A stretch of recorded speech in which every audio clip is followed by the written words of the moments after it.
Hey, hi everyone. This is Ranmay here on your show E-Copy with Experts. Today we have Gwen Beren, who is the CEO of Illuminous Marketing. Welcome, Gwen, to our show. Thank you so much, Ranmay. It's great to be here. I am Gwen Beren, Illuminous Marketing CEO. And as I've recently told you, we are celebrating our 10th year this year in business. And I'm very excited to be here with you. Superb. Thank you so much. And Gwen, like we discussed, it has already been 10 years. So what inspired you to start this journey of owning your own agency? And there must have been a lot of challenges initially in your early days. And how did you overcome all of that? Yeah, absolutely. That's a great question. Illuminous Marketing started with really just myself and my core competency in search engine optimization, SEO. And the beginning days of starting out on your own are always very challenging, trying to figure out all of the things and wearing all of the hats for the business. But and then as in the same time, trying to keep up with all of the updates with Google and the search engine best practices and website technology. It has been an interesting road, but we have really hit our groove. Our team has expanded a lot in the last 18 months, as have our service offerings. As I mentioned, our core competency is SEO, but that really touches so many aspects of digital marketing these days that we've expanded recently into website performance, content optimization that includes video production and video optimization, website hosting, and even into website development. So we are quickly escalating into a full service agency, still with a lot of SEO expertise, both in the technical SEO and on-page SEO areas, but looking at all of the factors that really go into a great web experience for users now. Superb. Good luck for that journey. And Thank I just want to say that your life is going to get more busier once you become officially a full-scale digital agency. So good luck with that as well. And with the Google updates, like you mentioned, and the recent update on the emphasis that is laid down on page experience and core web vitals, which impacted SEO. What steps as a business you took to improve the website's performance, keeping those parameters in sight? Yeah, absolutely. I mean, that really starts, I feel like, with the web development and what elements you're including on your web page. So if you're going through the web development process, thinking about those things ahead of time, thinking about video backgrounds and how you're going to either host those or how you're going to minimize those, what different experiences you're going to provide for users when they are looking at your website on a desktop versus a mobile device. These are things that as marketers, we've been thinking about for a long time, but Google's really forced our hand and making sure that those are really top of mind when we're starting from the planning stage of creating your website. When we're looking at these different aspects and ensuring for our clients that their websites are meeting all of the best practices for core web vitals, is making sure that we're using clean code, making sure that when we're developing on WordPress, we're not using a very heavy theme that's going to require a lot of bells and whistles to make the functionality that we're including on the website to work. But then we're also looking at other on-page factors. As I mentioned, image optimization. There's so many different aspects that go into just optimizing your images for your website. So making sure that those things are happening, making sure we don't have a lot of animation coming in and out that's really increasing your site load speed. And then even all the way down to making sure that you're on a secure and up-to-date hosting environment and that we, for instance, provide our clients with dedicated server hosting and making sure that we have valid SSLs and all of those types of things to provide that secure environment in addition to that great user experience. So there's so many factors to look at actually. Yes. And with the increasing focus on user experience and the EAT update as well, how do you ensure that your clients' websites meet these criteria and rank well at the same time on search results? Yeah, that's a great question. One of the things that we really work with our clients on a lot is making sure that we are defining their brand voice and their core values right up front. And that way we are creating authentic content for their users and not just for search engines, which is something I think that Yeah. SEO professionals talk about a lot is we're not just creating content for search engines. And Yeah. this is where the blend of the art and the science of SEO really come together, is making sure that you are looking at both of those aspects. So some of the things that we do to ensure is that we're creating both that authentic brand content for our clients, as well as creating something that's going to be beneficial for their search results, is we look at the full gamut of what's showing up in the SERPs and what different features are showing up there, who the competitors are there, what the competitive landscape is, looking at the intent behind those searches, and really mapping all of those things into the marketing funnel so that we can align the types of content that we're creating with the different stages of the marketing funnel. And in that way, and using the brand voice, we're creating that authentic content that is also authoritative and using their expertise to demonstrate that quality. With the advent of AI and all of the great features that come along with AI, we haven't embraced using that for complete content creation for our clients at this point, as we believe that in order to establish that EAT, the expertise, authority, and trust for our clients, that using AI for more of that idea generation and that content generation, or give me 10 questions that people ask most frequently about X, can really get us to the springboard. But then taking our clients' personal or business philosophies and applying those to the content that we're creating, and then also applying it to the intent for what people are searching, is really the most effective way of creating that SEO content that you need and creating that expertise, authority, and building the trust with people. Absolutely. You did mention about brand voice, which is so critical in terms of understanding the business philosophies of the founders, the owners, the businesses, and aligning it with the search intent. That is what actually is our job, apart from creating content in silos, which kind of either looks good, sounds good, or is at the same time is only for, let's say, search, to rank on search results and all of that. You mentioned about AI, which brings me to the burning topic of AI, chat, GPT.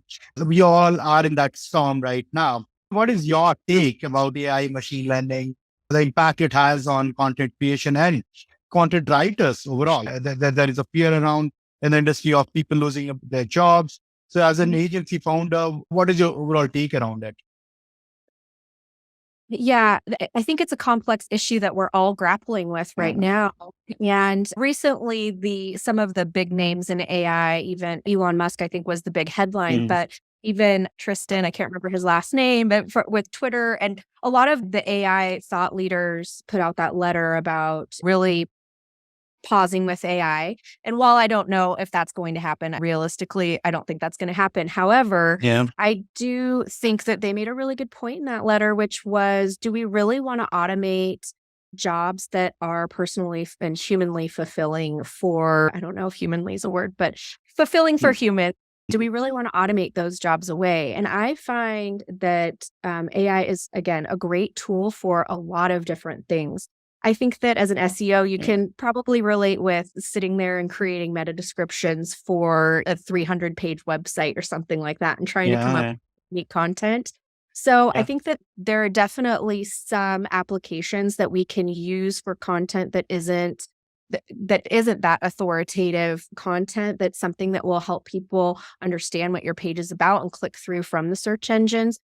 But we have steered away from using AI for specific content creation, and a lot because I did take a couple of years ago, so it's advanced quite a bit since 2018, but I did take an AI for business applications course through MIT several years ago. And one of the things that you discover about AI is that it's learning from all of the content that is already out there on the web.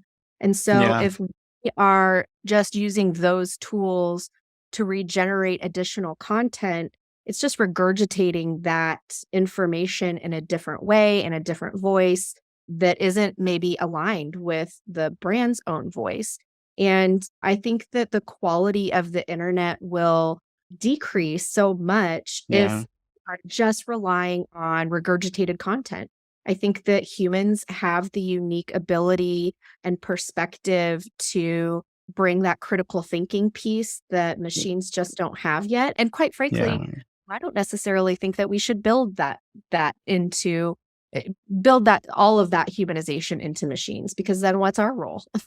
Yeah. You Absolutely. know, that there's a really great place for it, and for a lot of productivity things, we can use it to really streamline our workflows, to help us with I've seen an AI tool that helps us with scheduling out our day and doing our time blocking and Yeah. prioritizing tasks. In that way, I don't think that's the best use of my time, but in particular. But when it comes to critically thinking and expressing ideas and sharing information with people, I still feel that that's really best left to the expertise of our writers who can reflect our clients' voices. Yeah, absolutely. Because it's a lot more human than what people think. Sharing those ideas, creating those content, showing your brand online. And it cannot be just with something which is already there in the internet, plugging it out and showcasing it in a streamlined manner. Yeah, because those closed room interactions that you have with the founders about their businesses, the emotions Yeah. that they carry to the table in terms of explaining their businesses to us as Yes. marketers and on how they have started. End of the day, yeah, it was all about conversion and revenue. But what is that one problem statement which they figured out? And that is how they have started their journey to solve that.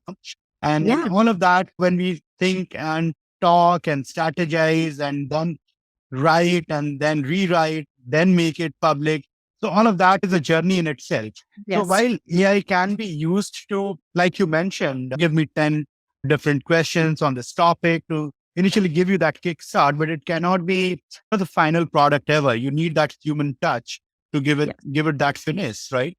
So Yes. yeah, talking about strategy about SEO, obviously AI and content is one piece, but when we talk about SEO, it's much more than that. The story, the larger picture. We also talk about backlinks, guest Yes. posting, directory submissions, and all of that. So, Yes. what is your take on what role do backlinks play in overall SEO, and how can businesses acquire high quality backlinks, which they're all striving for at all times to improve the search rankings or get more traffic? How do you think about it from an Illuminous marketing perspective?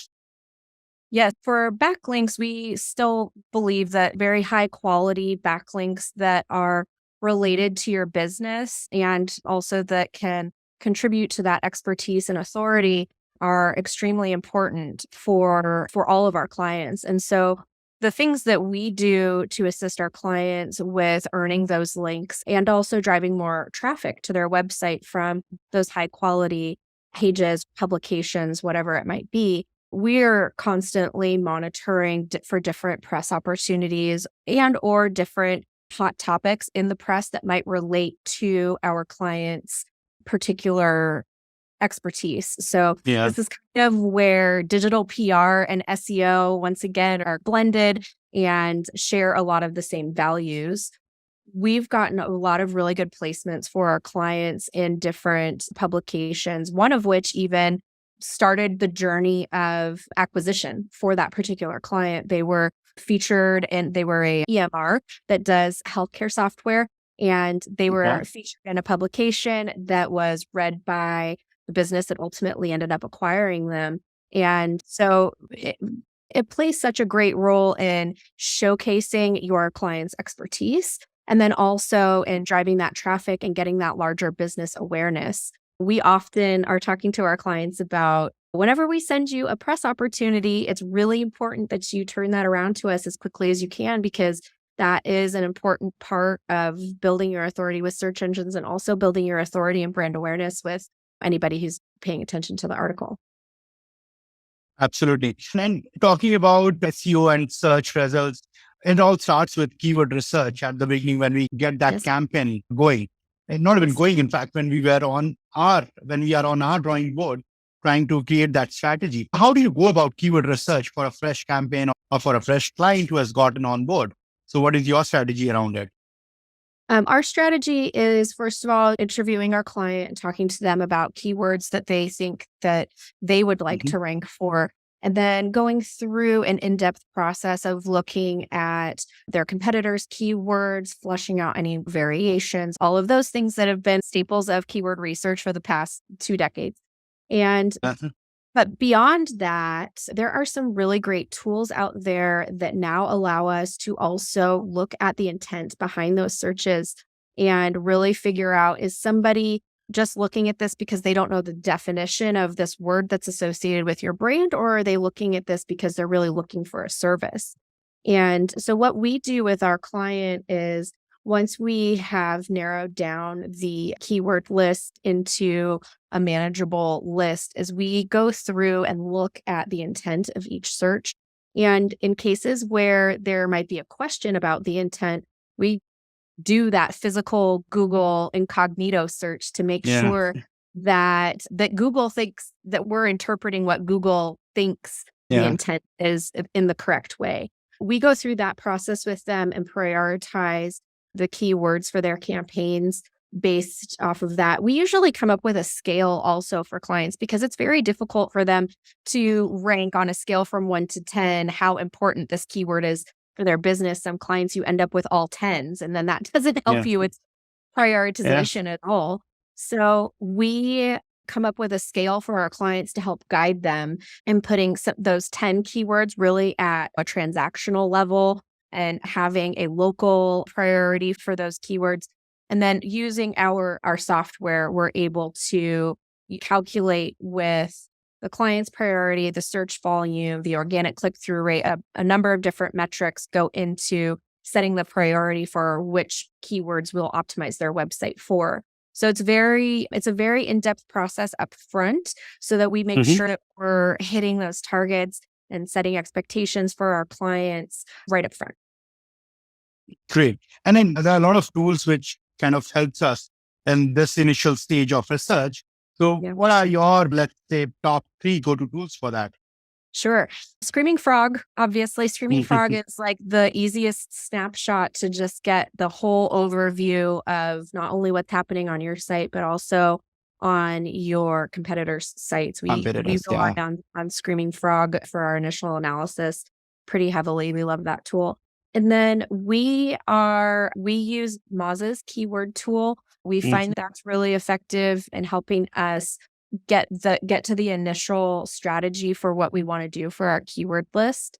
And then just good old Google Sheets, Yeah. getting those keywords into an on-page plan and making sure that we've all of the elements that are on those, blending actually some of the Screaming Frog data with the Moz data, and making sure that we've got a good optimization plan for all aspects of the site. We can never get over our love for Google Sheets, for that matter. Yeah, We all can never get over that. Right. I know. It's funny Yeah. because I have a background in art. And so I used to be Mhm. very against Google Sheets, or just spreadsheets in general. I was like, I don't want to look at a spreadsheet. I don't want to do any of Yeah. this. And now I can't imagine my life without Google Sheets. Without Google Sheets, right? And I'm sure your desktop would have at least 10 open at this point as well, if not more. At least, exactly. Yeah. Yeah. And then one final one, Gwen, before we let you go, the recent shift towards GA4, Mhm. and that's there and has been happening for quite some time now. So how do you approach tracking and analyzing user behavior across multiple devices and platforms? And what are some of the key insights that you would want to share with our audiences tonight? Sure. Yeah. So we, just as everybody has to, we've got less than 2 months to get onto Google Analytics 4. And for our clients, we found that it is very beneficial to be able Yeah. to measure the engagement of your clients. And for one of our clients in particular that's in the banking industry, one of their goals for the marketing department is to be able to report to their board how many mortgage applications and mortgages have been approved, as well as Yeah. how deposit CDs, certificates of deposit, they have. And however, on the bank website, that's not where they're processing the conversions and processing the information. So in the past, cross-platform tracking had been very complex and very complicated. And what this platform is allowing us to do is really get the information across the entire user journey so that we're able to report in Looker Studio funnels for them what their marketing impressions are, all the way down to the conversions. And hopefully, we're still working on implementing, but hopefully the dollar amounts to which we're reporting to, because the flexibility of the new platform is so in depth and gives us so much better visibility into that full funnel customer journey that it's really helping with. A board doesn't want to look at a spreadsheet as much as we might like looking at those Yeah. Google sheets. The board does not want to do that. So being able to then pull all of that information from G4 into Looker Studio and show them this is the full journey. This is where we're losing people in the funnel. This is where we're seeing improvements. This is where we're focusing on driving traffic, has been really helpful to provide those visuals and make a real business impact for them, because then their team gets more support in the activities that they're doing and when they're requesting spend for additional digital campaigns. Great. Superb. Thank you, Gwen, so much for those valuable insights. But before we wrap it up and let you go, I wanted to play a quick rapid fire with you, if that is okay. Sure, that's great. Great. What did you do with your first paycheck? I went on a trip to North Carolina. Oh, that's superb. With a lot of my guests, they say that I paid rent, had to save and stuff like that. That's nice. My first paycheck, I started working when I was 15. So my first paycheck was a while ago. Okay. And your next vacation? I just got back from vacation to Arizona. My next vacation that we have planned right now is a camping trip in the Sierras for 10 days Okay. with my family, and completely unplugging and enjoying the stream and some bears. Superb. And where do we find you on Friday evenings post work? The pizza place up the street with our neighbors. We have a really great neighborhood where all of our kids Okay. play together. We can walk right up to the pizza place and grab a couple pizzas and a couple of drinks and enjoy our Friday night. Superb. Great. So, once again, thank you, Gwen, for taking out time for this podcast. I'm really sure our audiences would have benefited a lot with the kind of insights that you shared about SEO. And we'll try and get hold of you for another more detailed one sometime down the line. Yeah. But I really appreciate you taking out time for this podcast. Yeah. Yeah, my pleasure. Thank you so much for having me.